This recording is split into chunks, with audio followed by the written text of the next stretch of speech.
নমস্কার, আমি শুভমিতা।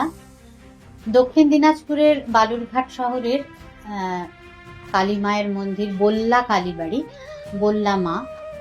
নিশ্চয়ই আপনারা সকলে শুনেছেন, বিশেষ করে জেলার মানুষেরা তো শুনেইছেন। খুবই বিখ্যাত মায়ের মন্দির এবং সকলের বিশ্বাস এই বল্লা মা খুব জাগ্রত মা, আমাদের সকলের কথা শোনেন, সকলের প্রার্থনা পূরণ করেন।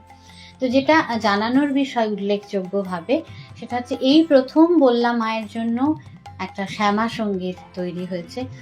গানটি লিখেছেন সুব্রতনাথ মুখোপাধ্যায় এবং গানটিতে সুর দিয়েছেন দেবজিৎ রায় এবং আমি চেষ্টা করেছি গাইবার। আমরা একসঙ্গে কাজ করেছিলাম শিশিরে শিশিরে শারদ আকাশে।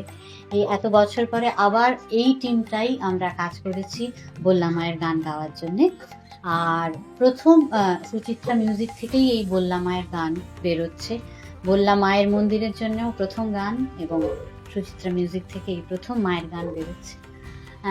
আমরা চেষ্টা করেছি সব রকমভাবে মাকে আন্তরিকভাবে ডাকার। আমার মনে হয় আপনাদের ভালো লাগবে এবং আপনাদের প্রার্থনার সঙ্গে এই গানের বক্তব্য মিলবে বলেই আশা করি। তাই আমারও আপনাদের কাছে প্রার্থনা, গানটি শুনবেন আর আপন করে নেবেন। গানটির মধ্যে দিয়ে মাকে যা প্রার্থনা জানানোর জানাবেন, নিশ্চয়ই মা আপনাদের সেই প্রার্থনা পূরণ করবেন।